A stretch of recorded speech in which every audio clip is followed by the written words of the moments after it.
This is episode 62 with 4 young adults from Outdoor Outreach. Welcome to Wild Ideas Worth Living, an adventure podcast presented by REI Co-op, the brand who helps get you outside through gear, classes, and adventures. We talk to experts who have taken a wild idea and made it a reality so you can too. From people who have climbed the tallest peaks, started thriving businesses, and even broken records, some of the wildest ideas can lead to the most rewarding adventures. I'm your host, Shelby Stanger, and I hope you enjoy this show.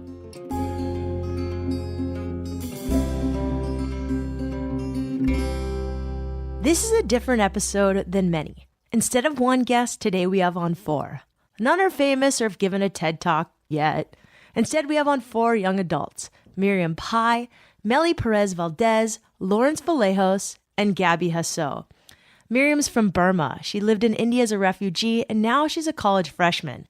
Gaby grew up surrounded by gang violence and is now in college. Lawrence is a high school senior, and Meli, who's a DACA recipient, is a college freshman. They've each had the wild idea of transforming their own young lives through the outdoors. Most of you listening have tasted the power of the outdoors. I remember standing on my first wave surfing. Many of you remember your first turn in deep, powdery snow, your first long hike, the first time camping under the stars, or even the first taste of hot, melting, gooey, chocolatey s'mores. It probably impacted you on a deep level. There's a lot of great organizations around the country doing great work in bringing kids to the outdoors. These 4 young adults have been impacted by a program called Outdoor Outreach, a nonprofit in San Diego that takes kids of various backgrounds rock climbing, surfing, snowboarding, hiking, mountain biking, and more. The 4 young adults interviewed have gone through the program as high schoolers, some even as junior high schoolers, and now they're part of Outdoor Outreach's leadership program. So they're now counselors helping take teens like they once were on outdoor trips. I've been a volunteer and on and off again board member of this organization for almost a decade. The founder, Chris Ruckers, has given big talks at lots of companies, including REI. His wife, Steph Jagger, was guest number 1 of this show.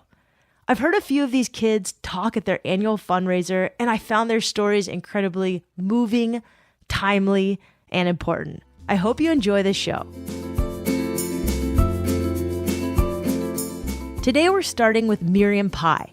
Miriam was born in Burma. She grew up in India as a refugee, and now she's a freshman at Cal State Channel Islands. I'm from Burma, as you've mentioned earlier. We moved to the United States in 2013, but before that, my childhood growing up in Burma and then moving to India was really tough, trying to learn a new language, getting used to a new culture. It's been a struggle throughout childhood, but then it just got worse when we moved here, learning English and trying to get used to the American culture. So let's back up. Not everybody knows where Burma is. Yes. A little geography, I would say. If you know India and Thailand, it's right between those 2 countries down Southeast Asia. So you came here, and how old were you? I was around 14, close to 15 when we moved here in 2013 to San Diego. And how old are you now? 19. Oh, wow. So not too long ago. And your English is perfect. Just finished high school, starting college, just finished first semester of college. So we've been asking everybody on the show today, how has the outdoors impacted you? And I'd love to just kind of hear your story. Yes.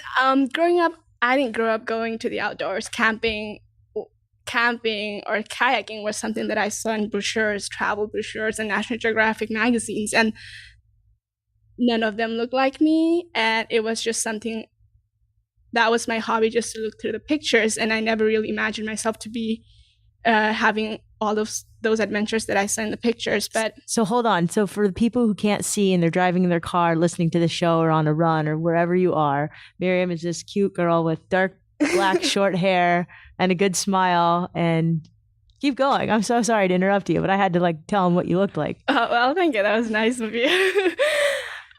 So yeah, like I mentioned, outdoors was never part of life, mainly because it was not part of the culture, or we didn't have the opportunities or the access anyways. So when we moved here to the United States, even then, people were like, oh, you're in San Diego. But the neighborhood that I'm living in right now, I was like, I don't see any much fun. I don't know why y'all are so excited. But then it was through my older sister that I got introduced and that I got the chance to go to Mission Bay to go kayaking once. And that was my first time ever kayaking ever in my life, and going stand-up paddleboarding. And I went on the trip. The ride on the van to Mission Bay was like doing the paperwork, signing waivers and stuff. And I was not the same person on the ride back home. And it was a day that I still remember, because ever since that was my first day being introduced to the outdoors, and my love for the outdoors has just increased ever since. So what do you do now? I am a part-time field instructor at Outdoor Outreach, a nonprofit organization. And I go to school and trying to just find ways to buy least expensive gears and go outdoors. That's what I'm doing. I love it. Can you share with me how the outdoors has impacted you personally, confidence-wise, and allowed you to do what you do today? Yes, the outdoors has really made me the person I am today. Like, I've shared the fact that I was trying to learn English and trying to get used to the culture. So in the journey of that, I think I've really lost self-esteem. I became an introvert. I didn't want to go out, lost motivation in school, and I didn't want to do anything. I just was like, why am I here? But then after the trip, I was like, San Diego? I surprised myself that day saying that I want San Diego to be my new home. And ever since, I tried to find opportunities to keep going outdoors, and going on a backpacking trip this year as one summer. That was an eye-opening experience where I was like, these are the pictures that I see in the magazines, and I feel like I'm in the picture. Where did you go? It was a week-long backpacking in the Sierras. Oh, that's awesome. Yeah. So yeah, that opened my eyes to the outdoors so much, like the beauty and the freedom that I found, and the physical challenge that eventually led up to critically thinking about my environment and really challenging my thoughts and the ways I see things. And I think like the physical challenge kind of led up to mentally being stronger, and then now taking on new challenges that comes my way. Well, thank you so much. You know, what can other kids do that are listening that are either scared or have a fear or want to try something either in the outdoors or in life that they don't think they're cut out for? I would say like really reach out and try to find opportunities, because there are opportunities out there if you're really looking for, and making the best of the opportunities that you get and really being grateful for those. And try to grow as much as you can without compromising who you are. I love that. What about to adults? To the adults, I would say, please take your time out of your busy schedule to maybe just volunteer at a nonprofit organization that you're passionate about, or anything that you really value. And take your time. Maybe hanging out with the high school may not be the most fun thing you could do on a weekend, but it really impacts the life of a high school student. It really impacted me. I really found mentors and people that I look up to in my outdoor instructors. So yeah. Thank you so much, Miriam. This is great. Gabby Jasso will share her story next. It's a bit different, and for those of you who think San Diego is all palm trees and beaches, these kids live in a much different part of San Diego. Tell me a little bit about how you grew up and sort of the area you grew up in. I grew up in Southeast San Diego, so Skyline area. It was very active in gangs back when I was growing up, and it was really intense. I was bullied a lot. I didn't have my family around much due to them working, not because they didn't want to, but just trying to support. And I was pretty much on my own. What do your parents do? My mom, she's a single parent. She is a supervisor at the Marriott Hotel in Mission Valley. And yeah, it's just she would work all like morning to night. My sister would go to school. She would go to work. My brother would do the same thing. And I'd just pretty much tough it out, and I'd go home and be on my own. I'd only see them either in the mornings before they left, or if I stayed up till midnight or 1 a.m. They kept me fed and everything, but emotionally and mentally, they just were absent. And I think that really affected me big time. So did you ever get involved in gangs? No. But it did come down to a point where I was going to get jumped my freshman year, not due to gang related things, but the people that saved me that day were part of a gang. So I didn't know that, and in a way, it was kind of like a debt had to be paid. Wow, that's amazing. So that's crazy. It was just kind of, freshman year was just a not okay time. But you're in a completely different place right now. So tell me kind of your transformation. Like, it's sometimes hard to get out, and you're in college now. And how did all of this happen? I joined a program my middle school year called Outdoor Outreach. It's a nonprofit organization in San Diego. And my PE teacher was like, if you want to better yourself, like grade-wise, because my grades were just sucked. They were bad. And he was just like, if you wanna graduate, get on these trips and I will give you credits. And so I was like, well, all right, it's free. Why not? And ever since then, I stuck to it. My first trip was a snorkeling trip, and I actually threw up in my snorkel. It was sorry. That's so gnarly. It was the first time being out in the ocean, 7th grade, very first time in the water. And well, I didn't know what to do, so I just puked in my snorkel. I'm so sorry. That sounds like a horrific experience. It was cool. I no one saw. I just kind of emptied it out real quick, washed it, put it back in my mouth, and just kept on swimming. And so what was that like, your first experience snorkeling? It was amazing. It was really cool. I was scared, like out of my mind. Like I kept thinking something was gonna pull me under.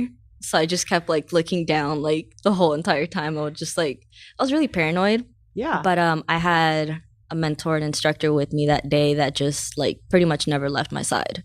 He's like, I got you. He's like, you don't have to worry.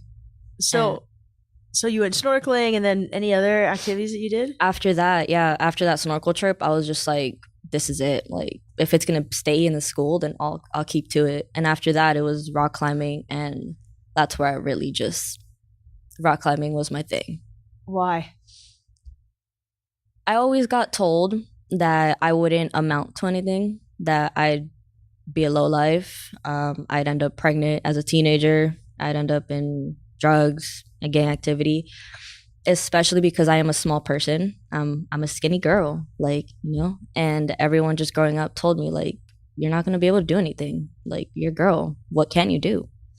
And when it got to rock climbing, I looked up at that wall and I was like, no effing way is this going to happen.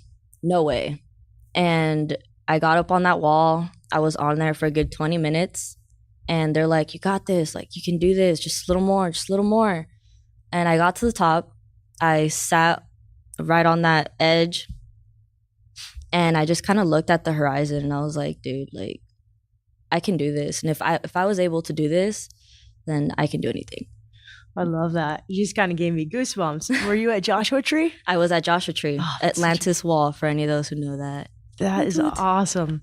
And so now you're an instructor. Yeah, now I am an instructor, and I love it. Have you seen other kids that you just completely relate to that's like, hey, there's mini Gabby. I'm going to grab her. Yeah, tell me about it. Is there anyone in particular that you can talk about, maybe without their name? There's particularly someone, and she didn't have the best life growing up. Hers was actually a little worse than mine. But when I spoke to her and I told her like what I went through and like how I'm here now, like despite of everything that I went through, like I'm okay and I'm in a good place. And she kind of like shed a tear and she was like, dude, like you're capable of anything, like despite your background. And it was at a rock climbing trip. And she was really scared to rappel. She just did not want to. Like, it's just not going to happen. And I told her, I'm like, look, this is your one chance. I'm like, this is your one chance to just push through it. I'm like, 'cause if you don't push through it, everyone's going to, like, just walk all over you. Like, it's up to you to take that stance. And she pushed through. She pushed through. She rappelled down. Awesome. And I was like, accomplished. Yeah, I'm sure that felt really good as a teacher. It did. And it was like one of my first experiences, like actually had like a one-on-one connection as to like where I got someone to like actually push themselves. I actually motivated someone, and that like felt really empowering to me. So what are you studying right now in school? Hopefully, I have just made up my mind recently. So that's okay. You can change. Like, you're still young. Outdoor recreation and botany. I love that. Yeah. It's very fun. So if you hadn't found the outdoors, like what would your life have been like? Depressing. I don't think I'd be anywhere to where I am right now. So you said you struggled with mental health. Mm-hmm. I suffered from depression and anxiety. It was really, really bad, especially my anxiety. It started when I was 17, and it was really hard. I think there's a lot of people who deal with emotions, especially anxiety like that. Yeah. It's really challenging, and it's a tricky thing because we don't talk about it a lot. We're talking about it more today, but anxiety also affects people differently. So sort of what's your process and how you get over anxiety? Before, this was actually recent, so don't think I managed to control this within a year. I barely recently learned how to control it. Well, it's an ongoing thing, so yeah. I appreciate that and that you're honest about that. It's honestly, it's just singing, cold and singing.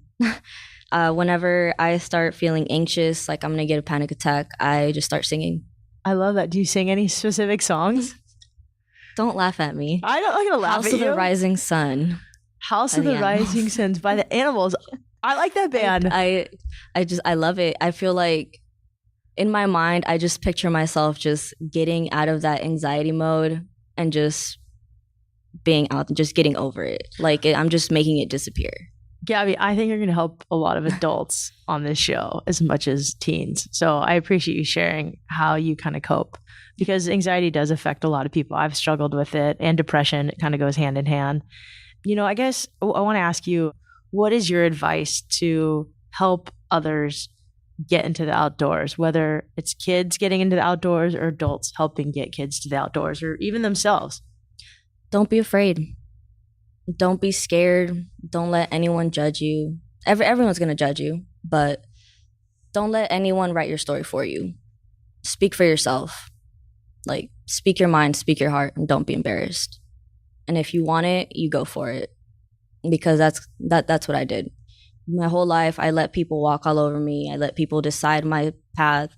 I would let people talk down on me. And eventually it just got to the point where it's like, no, like I'm my own person and I got this. Like I decide where I go. I decide what I want to do. And now you're a botany major and recreation major. Yes, hopefully. And you're kicking butt. Thank you. Trying. Thank you so much. Pushing forward. I appreciate it, Gabby. Yeah. This episode was brought to you by REI Co-op, a brand who not only gets you the gear you need to get outside, but helps you get out there and explore. Anytime I've had a big adventure, whether it was volunteering in Costa Rica, even hiking in Yosemite, I've loaded up on gear at REI. I've always loved their inclusive approach and the fact the brand provides tons of education on and off the storefront floors. I've taken lots of classes at REI like orienteering, rock climbing techniques, even beginning backpacking. They also have great experiences and trips like safaris to Tanzania, trekking in the Alps, backpacking trips through the Great Smoky Mountains, and so many more. I've been a member since 1996, and I'm excited to partner with them on the show this year. You can go to rei.com to check out the latest gear, classes, experiences, to find a store near you, and to read great stories about adventure and the outdoors. Lawrence Vallejos is next. I heard Lawrence speak at the Outdoor Outreach fundraiser last year, and I was incredibly impressed by his authenticity and fearlessness in speaking his truth. Lawrence, welcome. I'd love for you to share your story. Firstly, thank you, Shelby, for having me on this podcast. It's super awesome. You. So I've always wanted to be an outdoors person, exploring nature and doing adrenaline rushing activities. But the part of town I grew up in and the stereotypes I was exposed to became those significant obstacles. So you're from Southeast San Diego. I am from Southeast San Diego. Maybe you could talk a little bit about, because I think most people think of San Diego as like palm trees and white sand beaches and the pictures I post on Instagram. So San Diego isn't all that palm trees and white sand beaches and beaches all over the place. But in Southeast San Diego, it's a place that's defined as the ghettos, or they would describe the kids as kids who wouldn't really graduate, who would drop out of high school, do drugs, and join gang members. But somehow you found the outdoors, surfing specifically. Talk to me about this. Like, how did you get into it, and what has surfing done for you? So April of last year, I bought my own surfboard from a local shop and began to just teach myself how to surf, which became a passion that I'd never thought I'd have. Why? Because while I learned that surfing is a passion of mine, I always felt out of place because I didn't see many people who I identified with in the water. So in some way, I felt that to be a surfer, you had to be buff, white, and straight, something that I'm not. Well, I appreciate your honesty. Yeah, I think, that's true. When I go surfing, most people in the water are white guys. So you decided to go surfing anyway. I just decided to break the barrier and really have that confidence within myself just to go out there, and whatever these people might think, that I'm just going to go out there and do something that makes me feel free and makes me feel so relaxed, just out in the water, out in the open water, sometimes even swimming and surfing with dolphins, which is super cool. Yeah, tell me a little bit more about what surfing has done for you and how it's sort of changed your own life. It's changed my own life because surfing is a way of an escape to problems, whether that's involving school or family problems or just personal problems in general. And so just going out there and feeling that freedom just gives me that stoke. I love that. Yeah, the stoke is something you only get when you surf. So Lawrence, I thank you for doing this and sharing your story with us. Thank you. Tell me a little bit more about, I think there's a lot of other kids and adults who want to get into the outdoors or want to try something new, but they're afraid because they don't fit this stereotypical mold of what, a runner should look like or a surfer should look like. What are some advice that you can give to people so that they can be comfortable pursuing these activities? One of the most important advices I would give to people who want to do outdoor activities but are scared to do so is that Mother Nature doesn't really care about your gender identity or race, culture, or sexual orientation. So just by simply going out there and doing it without caring what anyone says, it's just awesome. It's just awesome. Yes. So does anybody say anything when you're out surfing? I feel like they're probably pretty encouraging. There would be those occasional people who would stare and be like, oh my God, what is this kook doing here? What is he? Does he even know what he's doing? But for the most part, I just try to ignore it as much as possible and just focus on myself and focus on learning how to surf better and how to just have that confidence within myself out in the water. So you're 18 years old today, and sort of catch us up where you're at right now and what you're doing with your life and how the outdoors has impacted it. So yes, I'm 18 years old and I'm an outdoor instructor. And so I teach the youth to go surfing and do all these outdoor activities, which is something that I truly value because I was once in their shoes, which I didn't have the access to the outdoors, equal access to the outdoors. And so by teaching them, I've kind of had that sense of, I've been in your shoes before, and now I'm teaching you to do these things so you can take this opportunity and make it into something better for your future. And by access, you mean because you didn't have a ride to the beach? Yes, there's many factors. Just going to the outdoors. It doesn't have to be physical barriers, which can be busy parents or long transportations, but it can also be economical barriers, like not having money or equipment to do those outdoor activities. Lawrence and I talked a little bit more about these barriers and what they are. Lawrence has actually been speaking to the Coastal Commission and City Hall and a lot of other adults about providing kids with equal access to the outdoors. He shares his story and he says, although it's always intimidating, it's really starting to work. The first thing that people in power or adults should know is that not many kids are exposed to the outdoors due to these barriers. And they should advocate for something to help the youth get into the outdoors. That's great. I wonder, are you kind of more comfortable with who you are, no matter what, through surfing, or have you just always been that way? Well, through surfing, I've found, I guess, more confidence within myself through not caring what anyone else thinks. So that just ups my, I guess, potential to whatever I want to do in the future. And I know that I can do it since I have this confidence. I love that. What do you want to do in the future? Oh my God, so much. Well, I'm a senior in high school, so going through college and going into the film major, which I also contribute my passion for film through the outdoors by like filming all these adventures and stuff. That sounds They have great. Actually came out to one of my trips. Oh, That's I so love cool. that. That's awesome. Lawrence, thank you for sharing your story. I Thank really, you. really appreciate it. Lastly, we have Meli Perez, now a college freshman. I understand you're a DACA recipient, and maybe you can just talk about what that is. I think there's still people who don't understand what DACA is. Yeah, it's very controversial right now. Yep. So DACA is basically an acronym for Deferred Action for Childhood Arrivals. That is basically, in a nutshell, so I'm undocumented, so I have 2 years of having a social security and being able to work in the U.S. and kind of having like a safety net only for 2 years. And basically what's happened since this past September was DACA was revoked by our current president. And so basically all these people, 800,000 people that are also dreamers like me, have only a couple years left of like security of being here. How old are you? I'm 18. And tell us a little bit about kind of your background and sort of what your parents do and where you're from and how you got introduced to the outdoors. Okay, so I was seriously affected by the president's decision to remove DACA. And as I said, it protects me from getting deported for 2 years. So because of this, and since I'm 18 and in college, I can't receive federal aid for college known as FAFSA. And because I'm not a citizen.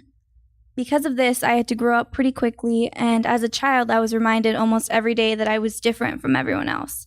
That my family couldn't take vacations over the summer like my teacher said was normal, or all these other things that my friends were doing that I wasn't able to do. My dad is a construction worker and my mom is a cashier at a taco shop. So I've never really known anywhere else except for California in the US since I was brought here as an infant and I don't really remember anything from my homeland, which is Mexico. So because of this, I can't really see the police and feel safe like other people can. And I can't really slip up or take chances as others do. And I'm used to doors being slammed in my face and people saying the words that I hate so much, which is, you can't do this because you're not an American citizen. Those words are deep and they hit really hard. So I have no say in what goes on around me. And it really sucks because one of the worst things is that people, mostly politicians, that I've never met or ever will meet, get to decide my fate. And they get to tell my story. Politically, socially, and economically, people label me and get to decide what happens to me. So this isn't your whole story. No, it's not my whole story. So I was introduced into the outdoors through Outdoor Outreach, this nonprofit we've all been talking so highly about. And the first trip that I went on was a snorkeling trip. And I've never been snorkeling or even seen a fish in the wild before. So coming from an underprivileged and poor community, I always thought that doing outdoor activities that required gear was only for people who could afford it. On this snorkeling trip, it was my first time putting on a wetsuit and goggles. And it was pretty weird. But when I finally opened my eyes, I saw the most extraordinary thing that a 16-year-old had. And I saw a fish. And it was a big orange fish, a Garibaldi, right there. And I was so fascinated, I can't even begin to tell you. I was the first person to enter the water and the last to get out. Without my first snorkeling trip, I never would have known that this was my true passion. I'm a freshman now at UCSD as a marine biology major. Would you have ever been a marine biology major if you hadn't been introduced to the outdoors? I don't think I would, to be honest. I mean, I did a lot of like TV watching because, my parents didn't really like me going outside as much when I was a kid because they were always scared. Like they were always working, and they didn't really like me being outside without being supervised because, like I said, they were very skeptical because we lived in this poor community where there was just a bunch of undocumented people. And if one person got caught, then they would just look at the entire community and see. And it was a really scary thing for my family. So yeah, I didn't really so I would watch TV a lot. And aside from my SpongeBob, I would also watch SpongeBob, of course. Yeah, not like National Geographic. I would watch like Ocean Blue and like all this like weird things. I don't know. I'm like very interested in like animals. So tell me a little bit about your plans for the future and where you think you're going to go. Well, right now I'm volunteering for a lab for the Scripps Institute of Oceanography. So hopefully like that gets me in touch with a bunch of these faculty and like really cool people that are in this like cool major, and I can like, be under them and have them be advisors to me. And I just I don't know what I want to do. I want to study like everything. I want to study marine mammals. I want to like study the deep ocean. I want to study coral reefs. I want to ocean acidification. I want to do everything. So I'm just like, I don't know. I have to pick one and it sucks. So I'm not sure yet. I'm just a freshman. I think that's great for a freshman. I think you're crushing it. And thank you. My neighbor actually is a dive researcher at Scripps, and she's one of the few females on the staff there. So I'll have to introduce you guys. So what does DACA and the current situation mean for your future? And what can people in power do? Well, I'm not really sure. And as a lot, like I said, for 800,000 people, we're not really sure what the future holds for us at this point. So I think what people in power can actually really do is just listen. I feel like there's a lot of statistics out there. There's a lot of just numbers, and like all these people are given numbers and statistics. And I feel like we're much more than that. Like I'm not just an immigrant. I'm not just a person that's ruining the economy. I'm a person, So like I'm a sister. I'm an older sister. I'm a marine biology major. I'm a girlfriend. I'm a daughter. Like I'm all these things. And if people would just listen, I feel like through storytelling is a really powerful way of getting a message out there. Well, thank you so much for sharing your story. I think a lot of us don't realize and take for granted our citizenship in the US right now. And I hope that we can mitigate this problem because you definitely belong here. And I'm so excited that you shared your story with us today. Anything else you want to share with our audience? I just want to remind everyone that pressure makes diamonds. So if you're feeling a little pressure, if you're feeling a little anxious, just remember that everything happens for a reason. Thank you again for listening to this show, and thank you to the kids at Outdoor Outreach for sharing your story. These young adults are success stories, showcases of how the outdoors can transform your life, and they're super brave. I know other kids from Outdoor Outreach, a young man who went to a school for homeless teens. Now he's an employee at REI. Another who is also homeless is now a semi-pro snowboarder living in Alta and Snowbird and riding for companies like Jones and Vans. Another one got a Bill Gates Millennial Scholarship. His college has been paid through medical or graduate school. There's a lot of great kids out there who need the outdoors, and there's some great organizations besides Outdoor Outreach making a difference in kids' lives. As someone who learned to surf after my dad died suddenly at age 11, I know the outdoors has affected me profoundly. I've made my best decisions in life surfing, trail running, or camping under the stars, not usually from a pen and paper pro-con list. I've also really enjoyed and been impacted by the outdoors as a volunteer, sharing my time to get other kids and even adults surfing and snowboarding. I'm not even great at these sports, and that's not the point. Volunteering is a great way to get involved in the outdoors and to give back, and it also feels really good. So thank you to REI for supporting this show. REI's Force of Nature Fund connects a lot of partners to getting women into the outdoors. Some of these organizations are Girls Inc., Arizona Trail Gears Girls Program, Big City Mountaineers, City Kids Wilderness Project, Ice Age Trail Alliance, Latino Outdoors, National Parks Conservation Association, Rocking the Boat, She Jumps, Skate Like a Girl, Hike It Baby, and so many more. We'll put links on where to find organizations like these in the show notes. Thank you again for listening to this show, and thank you again for writing reviews on iTunes. Your reviews and sharing this show is what helps it grow, and some of you have some incredibly clever iTunes names like I Wish I Had a Trail Name. I really like that one. So thank you again for listening. Wherever you are, don't forget, some of the best adventures often happen when you follow your wildest ideas. Have a great week. We have some great shows coming up. We'll see you next week.